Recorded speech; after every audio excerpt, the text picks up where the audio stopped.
Right, so if you're on a quest to lose weight, or the better way of saying it is to lose fat, then all diets have to follow the same rule. Obviously at the moment we are seeing different types of shake diets.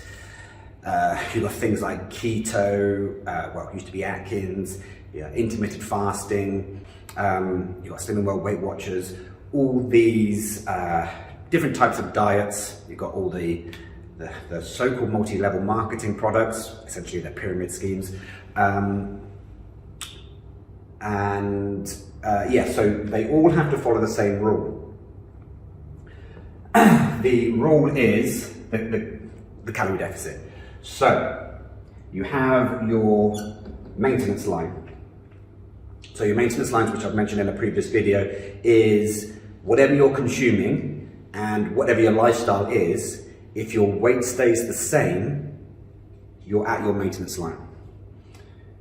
If you're looking to burn off body fat, you've got three ways. Reduce your calories coming in, increase your calories going out, or a little bit of both, and that's it. So, what you want to do is, I'm going to lower that line a little bit. What you want to do is lower your, do a little seesaw. So if this is your output,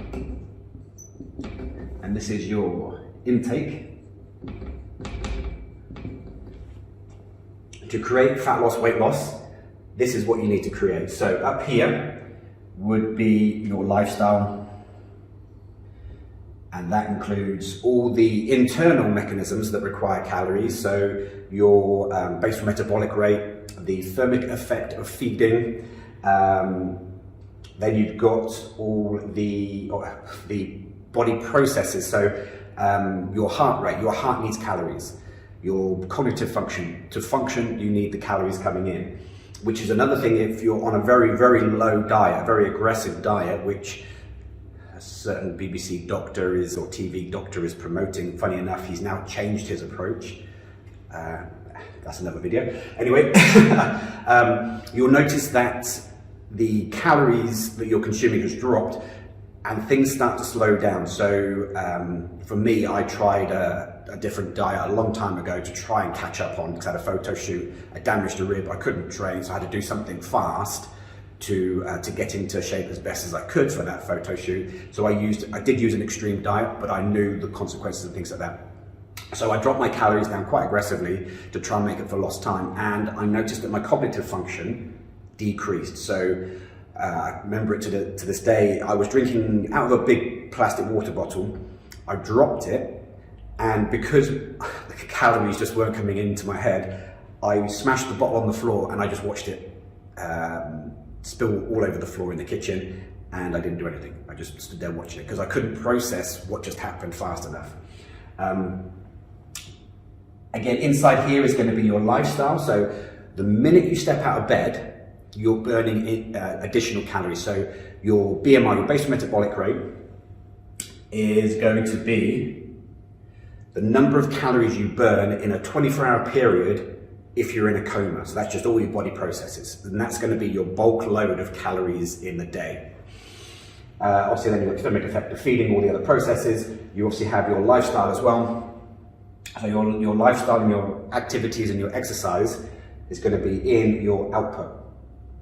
And then in your intake, you need to obviously decrease the number of calories coming in. So the calories coming in, just see that. Calories coming in could come from anything. It could come from healthy food, it could come from junk food. It doesn't matter calorie-wise. Obviously, the more processed, the more junk type foods you have, typically they're going to be very calorie dense and very nutrient deficient.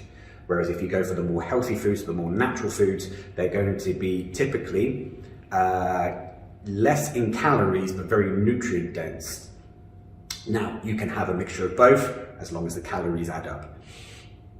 And I'm going to do another video about why calories is always going to be the main driver for weight loss and weight gain than anything else. So all the diets have to follow this. Even if you don't include exercise in here, you still need to decrease the calories coming in to make the seesaw go the right way for your goal. So I hope that makes sense. Obviously we've got other videos covering similar topics around weight loss, fat loss. Put them all together and hopefully that will help you in your quest to get the shape you want.